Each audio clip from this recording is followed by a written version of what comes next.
पिछली क्लास में आपने यम के नियमों के बारे में पढ़ा और उनके द्वारा हम अपने आचार विचार और जो कार्य हमें नहीं करने हैं उनको भी हम जान पाए और जो कार्य निषेध है हमारे लिए उनको किस प्रकार हम कंट्रोल करें, ये आपने पिछली क्लास में सीखा।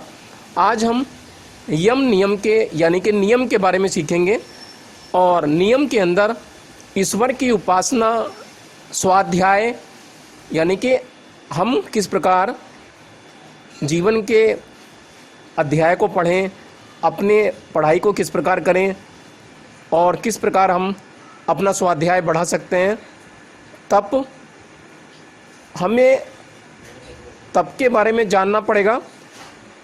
तप का मतलब है कि हम जीवन के सुख दुखों को अलग रख दें और उनकी तरफ ध्यान ना दें और हम बिना विचलित हुए आगे बढ़ते रहें, तो ये तप कहलाता है।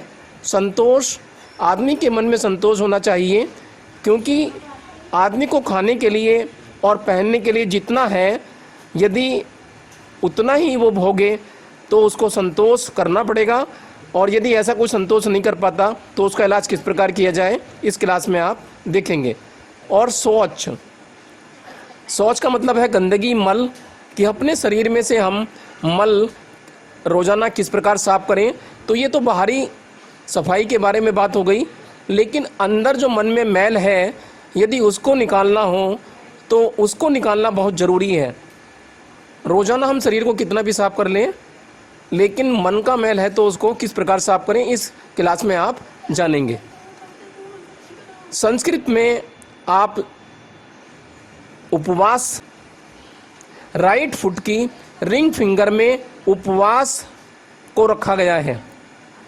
उपवास फिंगर कहलाती है। उपवास माने क्या होता है?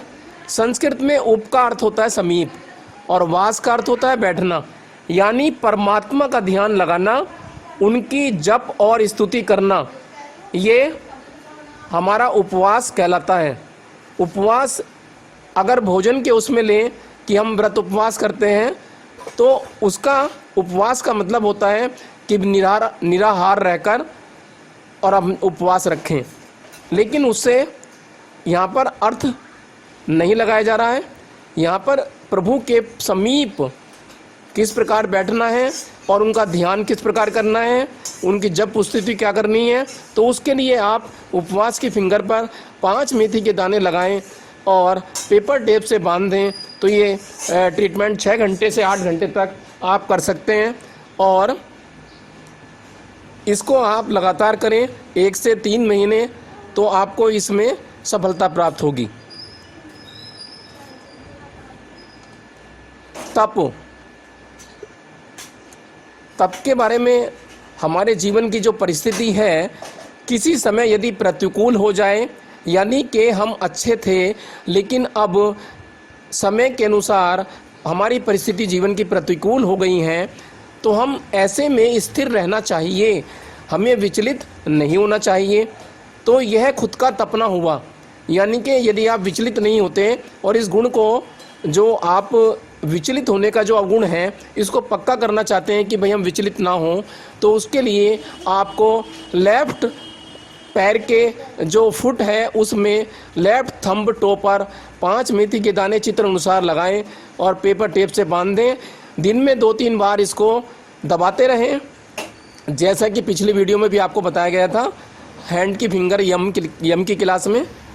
तो अब यहाँ पर आप ये ट्रीटमेंट बड़ी सरलता से कर सकते हैं और आपको विचलित होने से बचेंगे।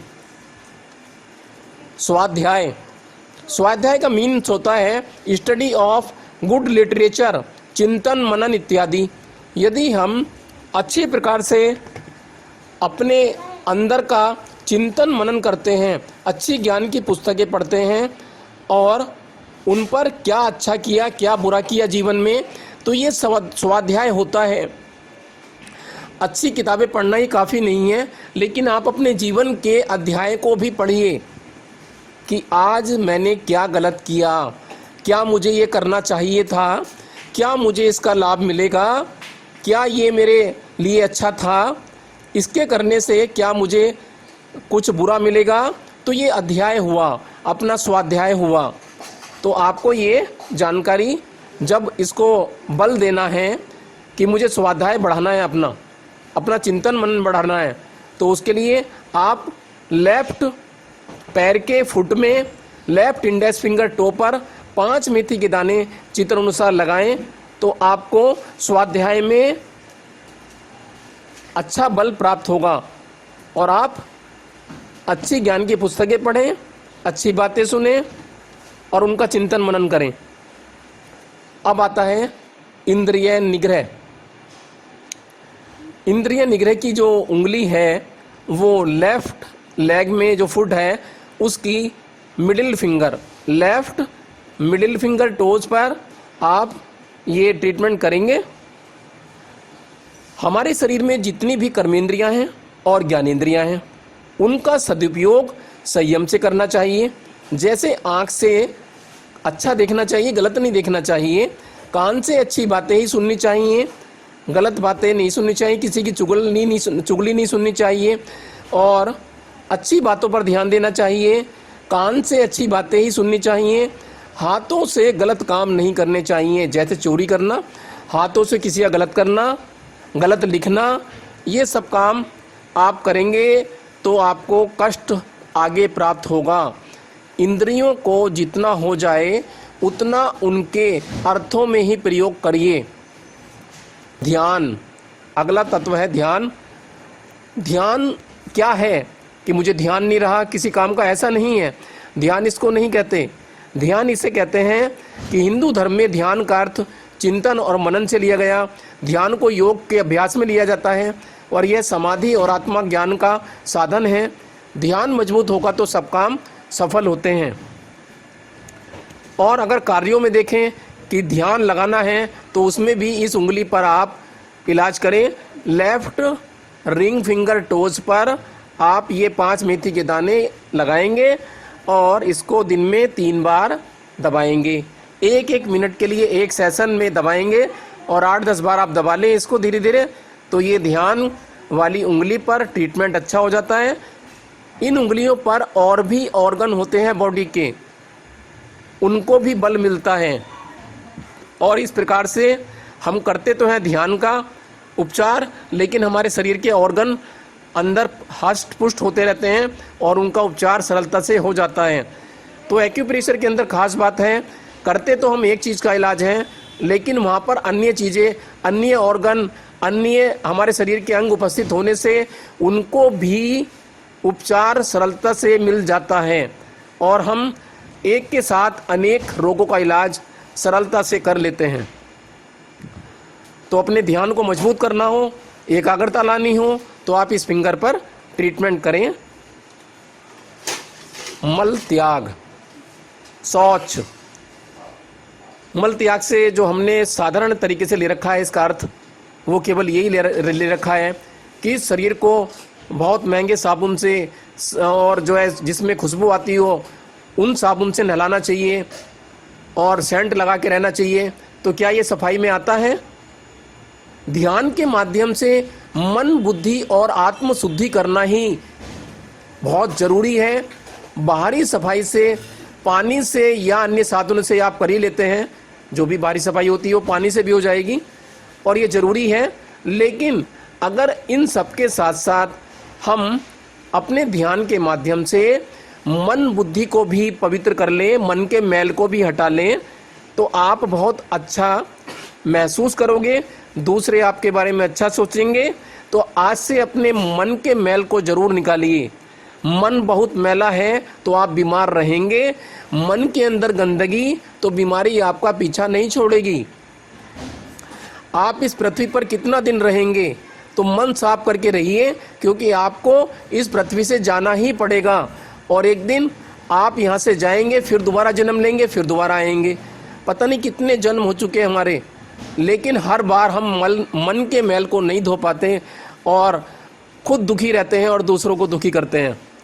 तो मन का मैल यदि निकल गया, तो ये अगर आप चाहते हैं कि मन का मैल भी निकले, तो उसके लिए आप लेफ्ट लेग में फुट, उसकी लेफ्ट स्मॉल फिंगर के नेल चक्रा प्लेट पर आप ये 5 मेथी के दाने लगाएं, 3 से 5 मेथी के दाने लगाएंगे और टेप से बांधेंगे तो आपको इस ओर जाने में बहुत पूर्ण सफलता प्राप्त होगी और आत्म की आत्म शुद्धि हो जाएगी। तो आप आज से मन के मैल को निकालें। इस दुनिया में कुछ भी स्थिर नहीं है, क्योंकि ये शरीर भी स्थिर नहीं है। तो आज से अगर हम मन का मैल निकाल लें तो हम स्वच्छ रहते हुए इस दुनिया से जाएं, इस दुनिया में रहें तो अच्छा रहेगा। मौन, मौन कहते हैं साइलेंस, और इसको स्थान दिया गया है हमारे राइट फुट में, राइट इंडेक्स फिंगर टो पर। तो यहाँ पर आप 3 से 5 मेथी के दाने लगाएं टेप से और इसको दबाते रहें दिन में 3 से 5 बार। तो मौन क्या मतलब क्या है कि मैं शांत हो जाऊं पूरे दिन और किसी से ना बोलूं तो ये मेरा मौन व्रत हो गया। क्या ये सही समझते हो आप? मन में विचार बुरे आ रहे हैं, गुस्सा भी आ रहा है, लेकिन बोल नहीं पा रहे क्योंकि आपने संकल्प ले लिया कि मैं मौन रहूंगा। तो क्या ये मौन कहलाएगा आपका? आप खुद सोचें। मौन उसे कहते हैं जिसमें मन भी शांत रहे, कोई विकार बाहर का टच ना करे और इस बाहरी दुनिया से हम अलग रहें मौन रहते हुए, और अंदर बिल्कुल विकार ना रहे। तो इसलिए मौन का यही अर्थ है। मौन रहने से बहुत सारे रोग ठीक हो जाते हैं, लेकिन मौन रहते हुए मन में से क्रोध, अहंकार और दूसरे के बारे में बुरे विचार यदि रहेंगे तो मौन करने का कोई फायदा नहीं है।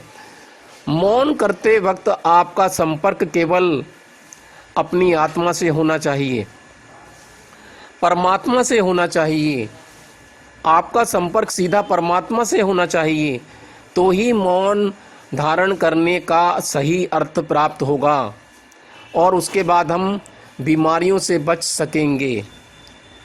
तो कृपया मौन व्रत वही धारण करें जिसको अपने अंदर की शांति प्राप्त करने के लिए अपने अंदर के विकारों को निकालकर अलग रखने की क्षमता हो। तो आपका मौन करने से सच्चे अर्थों में परमात्मा से सीधा संपर्क हो सकता है। व्रत सही हो सकती है कि मैं व्रत रख रहा हूं। व्रत का मतलब होता है जो भीष्म पितामह ने व्रत लिया था उसे व्रत कहते हैं। व्रत उसे कहते हैं जो हमारे सैनिकों ने लिया देशभक्ति के लिए, उसे व्रत कहते हैं। खाते तो वो भी हैं, भूखे वो भी रहते हैं, लेकिन वो व्रत, उनका जो व्रत है कि मैं देशभक्ति के लिए अपनी जान दे दूंगा, व्रत ये कहलाता है। व्रत लेने का मतलब है, इसका सीधा अर्थ है संकल्प लेना। यदि मैं किसी अच्छे काम के लिए संकल्प या व्रत ले रहा हूं या प्रतिज्ञा कर रहा हूं तो ये मेरा व्रत कहलाता है।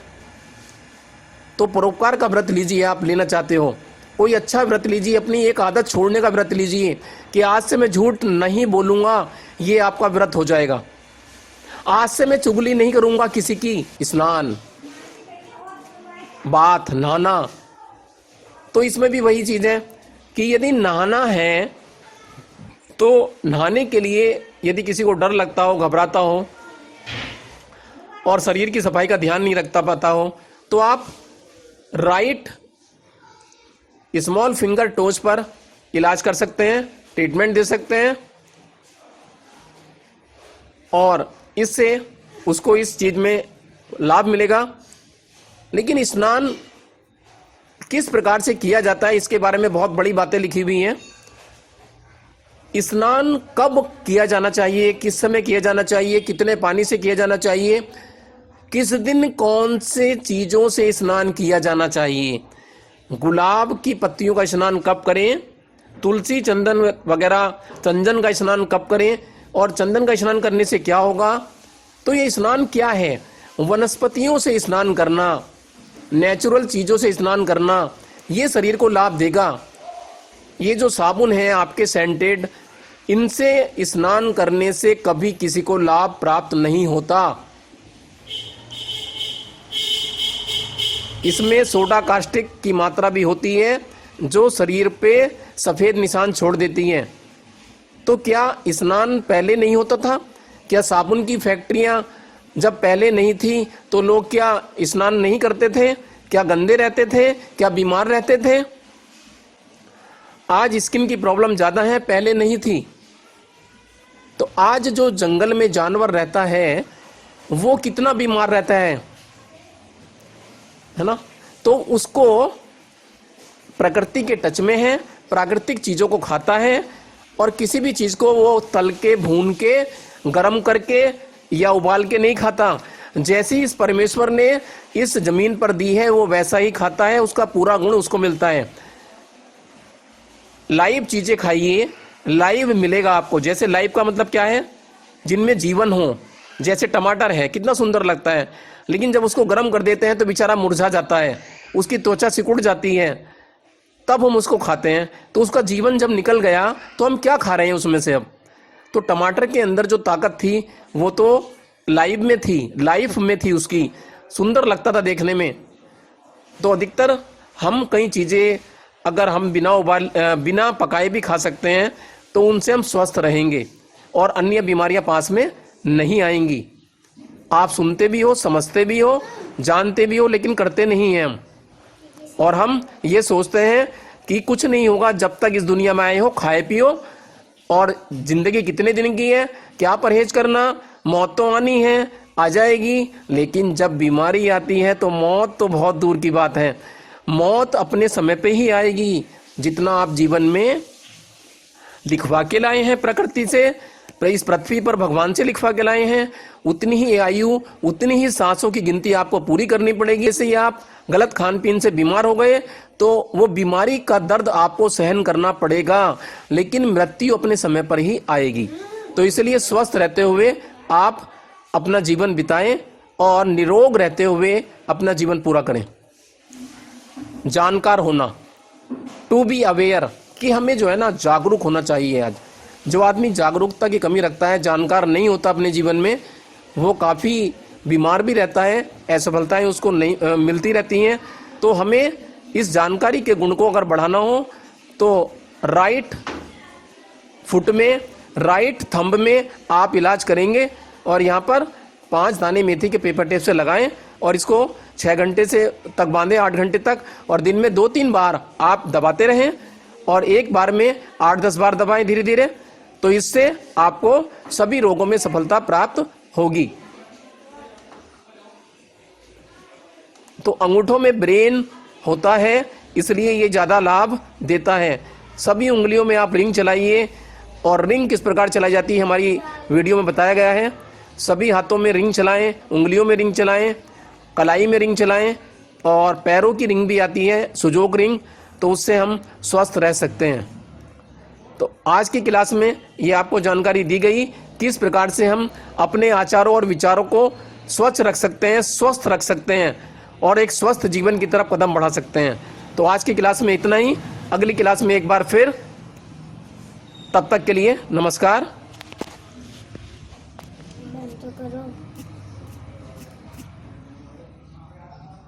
बंद।